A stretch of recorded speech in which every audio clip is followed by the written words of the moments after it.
Assalamu alaikum warahmatullahi wabarakatuh. Karibuni tena ndugu jamaa na marafiki. Kama ni mgeni kwenye akaunti yetu, usisahau kusubscribe na kulike video zetu. Thank you very much. Bwana, leo tuna video nyingine ya Gen Z. Wameamua njia nyingine tofauti na ile ya zamani. Sasa hivi nakwambia wamekiwasha upya, wanadai tarehe 25 tena watu warudi ndani. Sababu uchaguzi wa safari hii ulikuwa watendaji wa kata, watendaji wa mitaa, hawa watu wamegeuka mabosi, wanawaelekeza wananchi kila kitu.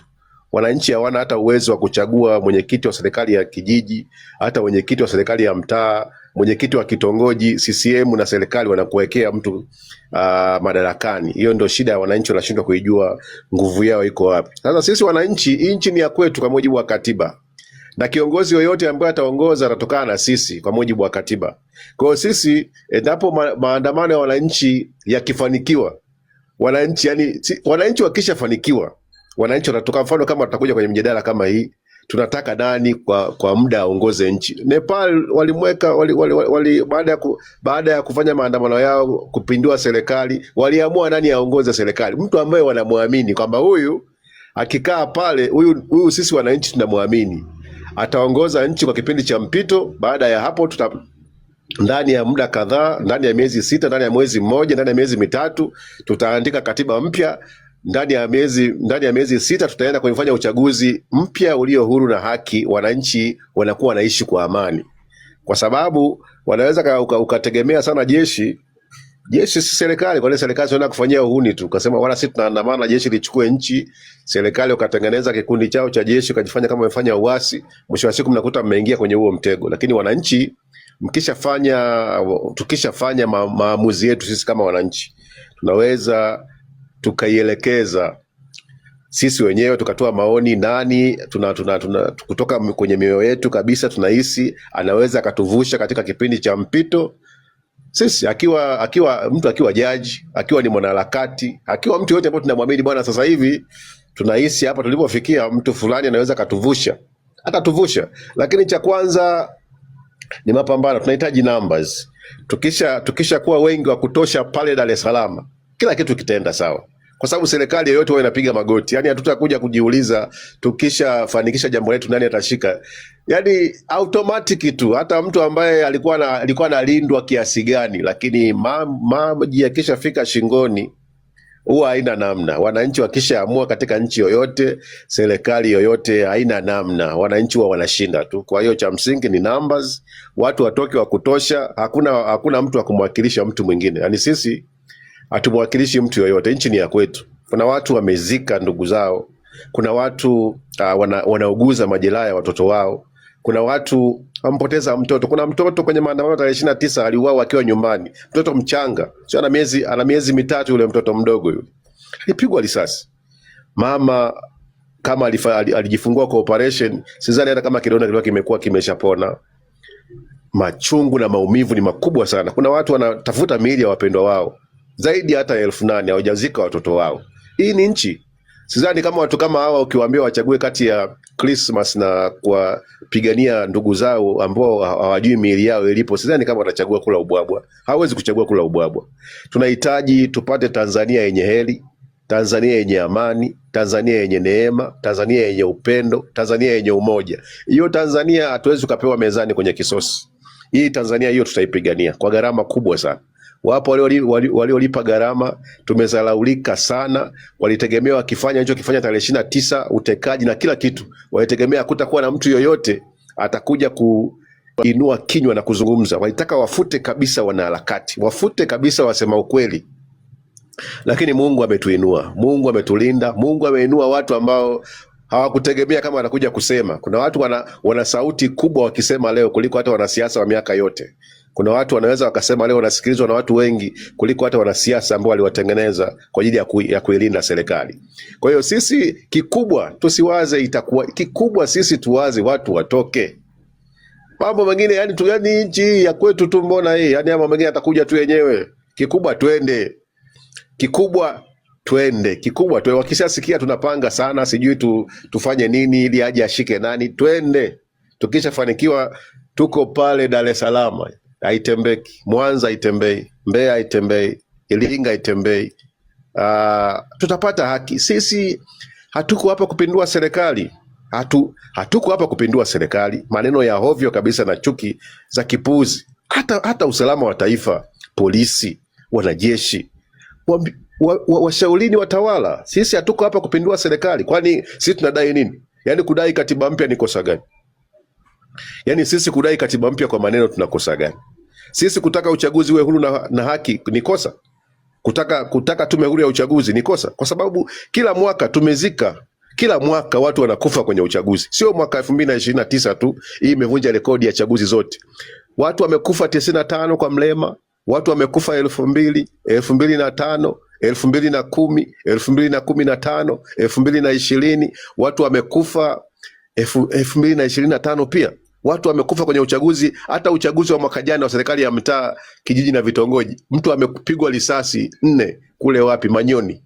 Mtu amekufa Ukonga Dar es Salaam. Mtu amekufa Tunduma kwa sababu ya uchaguzi, yani kuchagua mwenyekiti wa mtaa, kijiji na kitongoji. Watu wanakufa kwa sababu uchaguzi sio huru na haki. Sasa sisi tukipigania tume huru ya uchaguzi tunakosa gani? Kupigania tume huru ya uchaguzi tunakosa gani? Sisi tunapigania uwezo, yani sisi leo hii tunapigania tuweze kumchagua mwenyekiti. Ukisoma katiba, mwenyekiti huyu wa kijiji, yani kazi yake yeye ni kuongoza watu kwenye kijiji, kwenye mtaa na kitongoji. Kazi yake ni kusoma mapato na matumizi. Kazi yake wananchi kwenye mtaa wako hapo unapoishi, unapita wewe ushirikiane na mwenyekiti. Ni mwenyekiti wa kamati ya ulinzi na usalama. Kama kuna vibaka, sijui kama kuna takataka, namna gani ya kujiendesha kwenye mtaa wenu, itabidi mchague mtu ambaye mnamwamini, mtu ambaye atawaita kwenye kikao mtaenda. Lakini hata serikali ya CCM, hata uwezo wa kukupatia wewe mwananchi uwezo wa kumchagua mwenyekiti wa mtaa hatupewi. Hizi zalau hizi hatuwezi.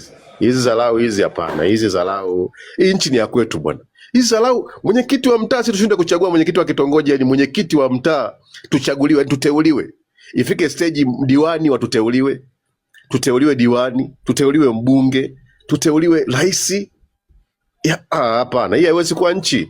Hiki ni kikundi cha wauni wachache, ni kikundi cha wauni ambacho wameamua kukalia viti vya serikali. Hiyo hatutaki. Sasa na ili mjue hatutaki, mmeshaua watu wengi sana, mmeshateka watu wengi sana, haijawasaidia. Na mjaanza leo wala jana. Hatuwezi tukaishi kwenye nchi ambayo ripoti ya CAG kila mwaka inasoma mabilioni ya fedha yanaliwa. Vijana wamesoma vyuo vikuu, wazazi wao wameuza ng'ombe, mahindi na matikiti na nyanya chungu, wamesomesha watoto, wana degree wako mtaani, wanaishi hapo mtaani. Yani hapo mtaani ambapo kijana mwalimu mwenye degree anakaa, shule haina walimu, shule ina walimu 3, wanafunzi zaidi ya 2000. Serikali inashindwa kuajiri mwalimu akafundishe. Hii nchi hatuwezi kuishi nchi kama hiyo. Kwa hiyo sisi tunasema wa kuongoza serikali atapatikana. Tutapata katiba mpya. Katiba mpya ndio kila kitu. Yani matatizo yote ya wakulima, wafugaji, matatizo ya ardhi, matatizo ya ajira, matatizo ya afya yanatokana na katiba. Tukishapata katiba bora, yule rais mwenye mamlaka makubwa, rais wa Tanzania anateua watu zaidi ya 2000. Anateua wakuu wa mikoa nchi nzima, wakuu wa wilaya, wakurugenzi, anateua si wenye viti wa bodi. Sometimes mpaka mwenyekiti wa vikoba huko anateua rais. Yule rais gani wewe? Yeye rais ni Mungu. Alafu yule rais ambaye anateua kila mtu, huyo mtu akishateuliwa na rais anaanza kumpamba yeye. Huyo anampamba, kazi yake ni kumpamba rais tu. Ukienda sisi, wewe hapo kwenye jimbo lako na mbunge, lakini hapo kwenye jimbo lako mtu mwenye nguvu hapo ni mkuu wa wilaya. Yani huyo mkuu wa wilaya anaweza akamwelekeza polisi amkamate mbunge ambao umemchagua, akamkamata diwani, akamkamata mbunge, akamkamata mwenyekiti. Yani wale watu ambao wamechaguliwa na wananchi hawana nguvu, ni boshen tu hapa Tanzania.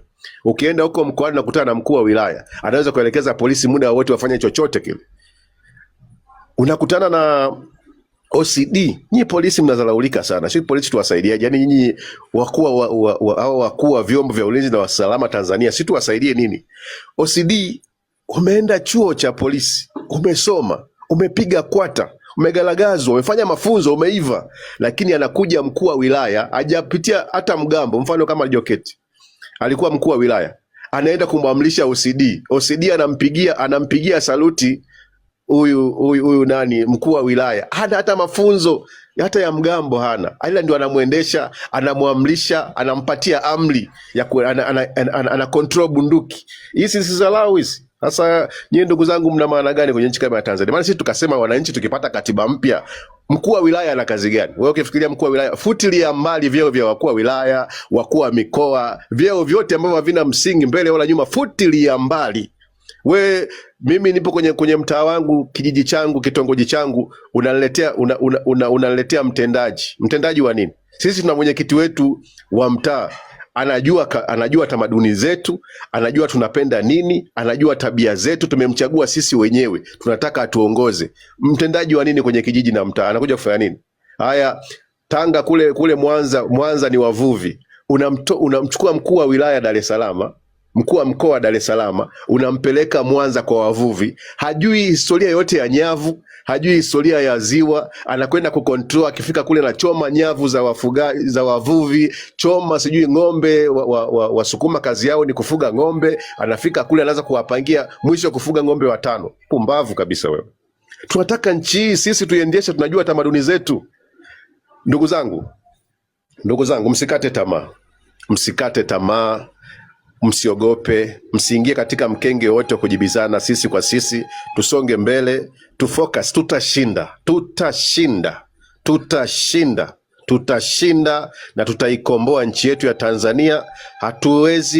Hatuko hapa kufanya mapinduzi, tunataka tupate sheria. Mtoto wangu mimi Mwaipaya, mtoto wako wewe ambao unanisikiliza, kesho na kesho kutwa aje aishi kwenye nchi yenye demokrasia, nchi ambayo inaheshimu haki za binadamu, nchi ambayo mtu mmoja akipotea, binadamu mmoja akitekwa au akipotezwa, kama ni polisi wa eneo hilo atawajibika, kama ni rais atawajibika, kama ni waziri wa ulinzi atawajibika. Mtu akiwajibika, mtu akipata shida kwenye kituo cha polisi, kama mkuu wa kituo cha polisi atawajibika, kama sijui OCCID atawajibika. Tukiwa tuna nchi ya watu ambao wanawajibika, viongozi watatuheshimu sisi wananchi, kwa sababu wanajua nikienda kinyume na matakwa ya wananchi nitawajibishwa. Sasa hivi watu wanakufa, rais yupo, usalama wa taifa wapo, watu wanapotezwa, IGP yupo, usalama wa mkuu wa majeshi yupo, usalama wa taifa, mkurugenzi wa usalama wa taifa yupo. Hakuna hata mmoja ambaye anachukuliwa hatua. Hiyo haiwezi kuwa nchi. Tunatafuta haki ya kujilinda sisi wananchi,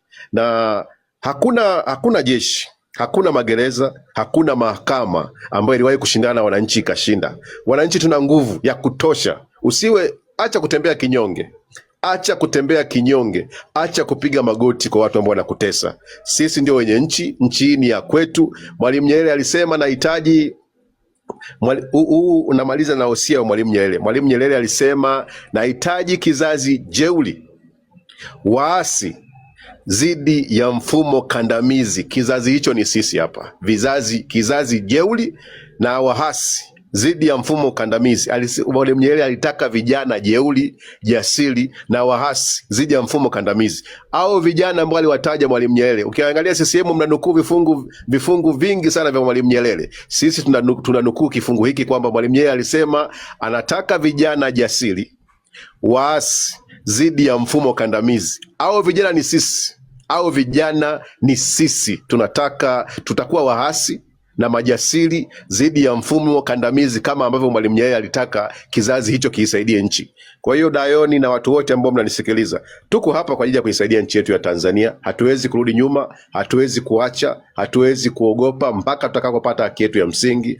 Asanteni sana, msijisikie wanyonge, msirudi nyuma, msikate tamaa, songeni mbele. Tutashinda. Tutakesha siku ya tarehe 24, tutatoka siku ya tarehe 25 mpaka tutakapopata haki ya ndugu zetu, ambayo haki hiyo inataka kuminywa na wachache. Asanteni sana na Mungu awabariki sana. Okay, mmeona jinsi vijana wanavyopanga tena kwenye maandamano ya tarehe 29. Hayo maandamano nadhani yakienda yanavyotakikana yatawasaidia, lakini wakikosea itakuwa tena ni vile vile, mambo yatakuwa hayaeleweki. Lakini sasa hivi vijana wameamua, yani wanadai bwana, sisi tunaendelea mpaka kieleweke, yani kila wakati maandamano, yani mpaka serikali tuifanye, yani kila wakati imekaa tu na tashwishi, kwa sababu wale polisi wanakaa tu kwa kula, hawafanyi kazi, hawafanyi chochote. Sasa tunataka tuwape kazi kila saa, wao wawe na heka za kukimbia, kukaa barabarani, kuangalia watu, kufanya hivi. Hakuna mtu anaweza akachukua hela akiwa amekaa ndani. Tukiwafungulia tashwishi kila wakati, vurugo, watakuwa kila mtu atashika sekta yake afanye kazi yake inavyotakikana. So hatutawakubalia kila mtu aingie ndani ajilalie. Bwana, nashukuru sana. Kama ni mgeni kwenye akaunti yetu, usisahau kusubscribe na kulike video zetu. See you next video guys.